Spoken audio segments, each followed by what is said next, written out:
Ang bahay daw po nito ay malapit sa may quarry area.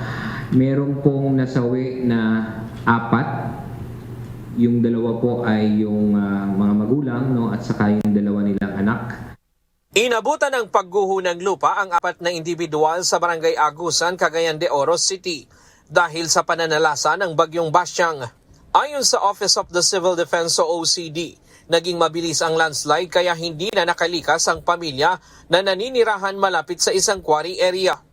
Kanina yun din yung tinatanong natin, no, sa OCD Regional Office, no, kung hindi ito nag-evacuate, no. Well, most likely hindi nga talaga, no, dahil nandun pa rin sila, no. But we'll have to check also with the Cagayan de Oro CDRRMO. Ito yung kino-coordinate ngayon ng ating OCD Regional Office, no, kung may isinagawang mga preemptive doon at kung kasama nga ba ito at kasakahin kung bakit hindi nakapag-preemptive ito.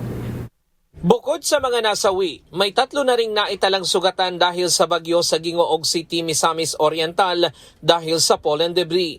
Sa ngayon, may higit 100,000 individual na ang apektado sa Caraga Region. Katumbas ito ng mahigit 27,000 na pamilya. Mahigit 6,500 naman ang inilikas at nanunuluyan ngayon sa mga evacuation center. Sa Region 10, mahigit 30,000 ang mga apektadong individual o mahigit 9,300 na pamilya. Nasa halos 100 evacuation center ang inactivate sa 128 na barangays.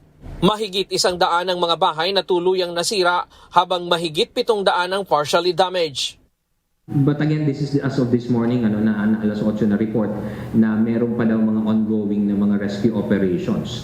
In fact, kaninang umaga sinasabi na meron pang mga area na baha doon sa Iligan na pinipilit din pasukin nung mga Cagayan de Oro DRRM rescuers, no, para nga doon sa mga nagpaparescue.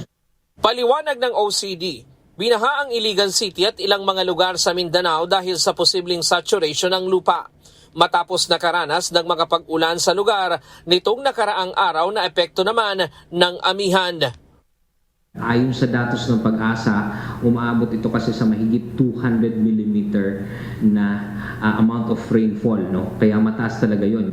If we will notice also, some of these areas have also been hit by or inulan, no, several days and weeks ago, no, kasama na dyan yung NIR, no, kasi dahil naman dun sa shear line and other weather disturbances. So we might be looking into some of these areas na mga-saturated na dahil dati ng inulan, tapos ngayon sobrang lakas naman ng ulan dahil dala ng bagyong Basyang. Paalala ng OCD sa ating mga kababayan na apektado ng mga pag-ulan sa Visayas at Mindanao, lalo na sa mga lumikas sa mga evacuation center na huwag munang bumalik sa kanilang mga tahanan lalo't hanggat wala pang abiso ang mga LGU. Ryan Lacanlale, UNTV News and Rescue. Diyos ang aming sandigan, serbisyo publiko ang aming pinahahalagahan.